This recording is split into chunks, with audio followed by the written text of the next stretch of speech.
Bu hafta İran rejimindeki en önemli adamlar teker teker öldürüldü dostlar.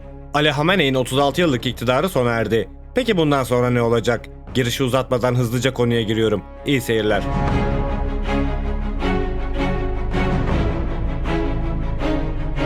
Savaştan 2 gün önce paylaştığımız videoda bir durum analizi yapmıştım. Orada şöyle bir cümle kullandım. ABD eğer İran içinde çok hızlı bir rejim değişikliğine gitmeyi başaramazsa işler daha da sarpa saracak. Şu an ben bu videoyu yapıyorken savaşın 4. günündeyiz. An itibariyle İran devlet kademesinin en üst düzey yetkilileri ortadan kaldırıldı. Hamenei öldürüldü. Önceki videoda şayet Amerika'nın rejimi hızlı bir şekilde deviremezse işlerin sarpa saracağını söylemiştim. Şu an tam da o noktadayız. İşler sarpa sarmaya başladı. Burada şu soruyu sorabilirsiniz. Hamenei başta olmak üzere en yetkili isimler ortadan kaldırıldıysa rejim çökmedi mi? Bu soruya cevabım hayır olur dostlar. Rejim kavramı bir ülkenin yönetim biçimine verilen addır. İran'da hala üniter bir İslam Cumhuriyeti var. Şu an görüyoruz ki devletin tüm kurumları bu felaket senaryosuna çok önceden hazırlık yapmış. Ölenlerin yerine kimin geçeceği, emir komuta zincirinin ne şekilde devam edeceği belirlenmiş. Bununla beraber rejimi yani İslam Cumhuriyeti'ni devirecek olan ana unsur da ortalıkta yok. Evet, İran halkından bahsediyorum. Amerika ve İsrail'in planlarında bu yoktu. Özellikle müdahaleyle beraber bir halk ayaklanması ve tam bir rejim değişikliği bekleniyordu. Zaten savaşın ilk anlarında da Trump'ın açıklamaları bu yöndeydi. Ancak daha sonraları bunun gerçekleşmeyeceği görülünce söylemler değişti. Velhasıl ABD sırf İsrail'in jeopolitik çıkarları uğruna saçma bir çıkmaza girmiş durumda. Savaştan çekilmesi dünya genelinde müthiş bir itibar kaybına yol açacak. Körfez ülkeleriyle arası ise savaş uzadıkça açılmaya devam ediyor. Önceki tahminlerime paralel bir şekilde İran savaş başladıktan sonra ilk saldırılarını doğrudan Körfez ülkelerindeki ABD üslerine ve bunları besleyen enerji noktalarına yöneltti. Savaşın aktörleri İsrail'i korumakla uğraşırken Körfez'deki Arap devletleri füzelerin hedefi olmuş durumda. Bu durum ABD ile müttefiklerinin arasındaki güveni de günden güne sarsıyor. ABD ise İsrail'i korumaya harcadığı enerjisini bu ülkelerin arasındaki koordinasyon ve iletişime aktaramıyor. An itibariyle Katar ve Birleşik Arap Emirlikleri'nin mühimmatı bitmek üzere iki ülke de ABD'den destek talep ediyor. İran 12 gün savaşlarının aksine çok daha planlı ve sakin davranıyor. Yaşanan ilk şok dalgasından sonra toparlanıp cevap vermeleri sadece saatler sürdü. Asimetrik savaş doktrinini uyguluyorlar ve bu ABD tarafınca beklenmeyen hamleler yapmalarına yol açıyor. Özellikle ABD bu noktadan sonra savaşın devam etmeyeceğini düşünüyordu. Ancak rejimin ardılları merkeziyetsiz ve önceden planlanmış otonom bir ateşleme protokolünü devreye soktular. Komutağı kopsa bile yerel füze bataryaları önceden belirlenmiş hedefleri vurmaya programlanmış durumda. İsrail dışında Bahreyn, Katar, Birleşik Arap Emirlikleri, Kuveyt, Suudi Arabistan ve Ürdün'ün vurulmasıyla beraber hava savunma şemsiyesini devasa bir coğrafyaya yaymaya zorladılar. Keza şimdiye kadar İran'ın bu planı gayet iyi gidiyor.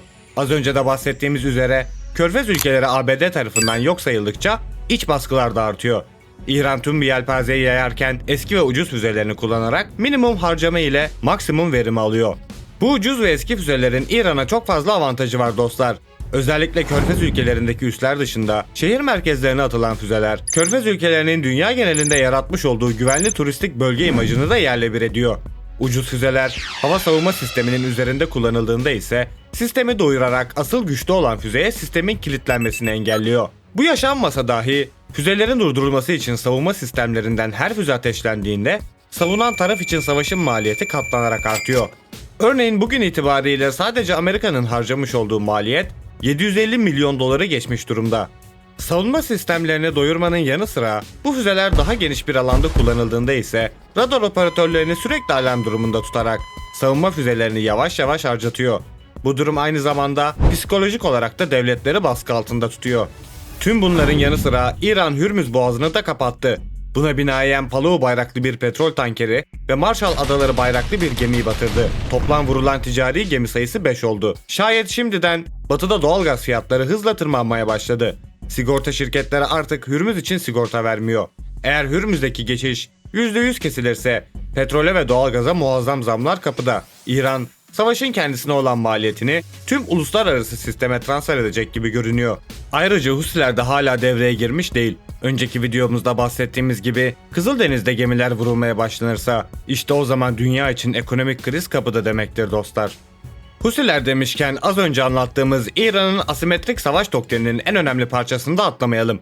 Vekil güçler veya direniş ekseni olarak adlandırılan bu strateji, İran'ın yıllardır inşa ettiği en önemli yapılardan birisi. Son 2 yılda önemli ölçüde bazı kolları zayıflamış olsa da hala etkinler. Hamene'in ölümünden sonra alınan reaksiyonda bu gruplar alarma geçirildi. Lübnan üzerinden drone ve füze saldırısı başladı. Böylelikle İsrail ve ABD ordusunun dikkati birden fazla noktaya bölünmüş oldu. İran karşısındaki bu devasa güce karşılık çok akıllıca hamleler yapıyor. 12 gün savaşlarından gerçekten ders çıkarmış gibi görünüyorlar. Her şeye rağmen burada tüm planın işlemesini sağlayan kilit noktanın bir halk hareketinin başlamaması olduğunu da unutmamak lazım.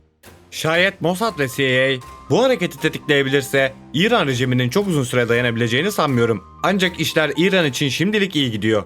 Bir diğer yandan ise ABD lojistik merkezlerinden çok uzakta bu savaşı yürütmeye çalışıyor. Özellikle coğrafyanın ABD ikmal merkezlerine olan uzaklığı ve donanmanın körfeze giremiyor oluşu ABD'yi en çok zorlayan durum. İran'da bölgedeki limanları ve yakıt depoları vurmasıyla lojistik sıkıntıyı günden güne arttırıyor. Şimdilik böyle bir sorun yok. Ama savaş uzadıkça bunun sıkıntılarını daha çok göreceğiz. Peki tüm bu felaket senaryosunda İran nasıl oluyor da savaşı devam ettirecek ekonomik maliyetin altından kalkıyor? Üstelik ben bu kanalda defalarca kez İran'ın ekonomik çöküşünü anlatmışken, hatta ekonominin bu noktadan sonra düzeleceğine ihtimal dahi vermediğimi söylemişken, İran nasıl oluyor da hala ekonomik olarak ayakta durabiliyor?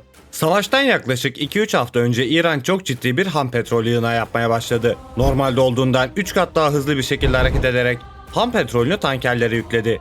Akabinde Güney Çin denizine doğru açılarak burada beklemeye başladı.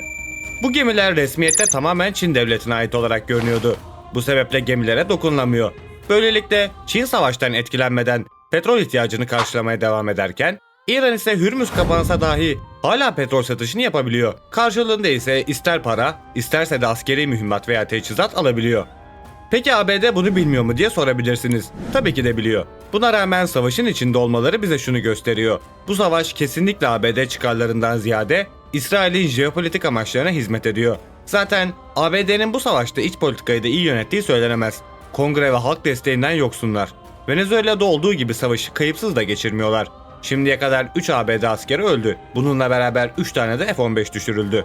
Radar üsleri ise vurulmaya devam ediyor. İran'ın yeni Dışişleri Bakanı ABD ile masaya oturulmayacağını ısrarla dile getiriyor. Nitekim Hamene'nin ölümü devleti parçalamaktan ziyade daha çok birbirine bağlamış durumda. Özellikle manevi bir radikal ideolojiye sahip rejim yanlıları kin ve intikam ateşiyle dolmuş durumdalar. Muhalif olan halk ise şimdilik dışarıdan bir ülkenin egemenliği ele geçirmesini istemiyor gibi görünüyor.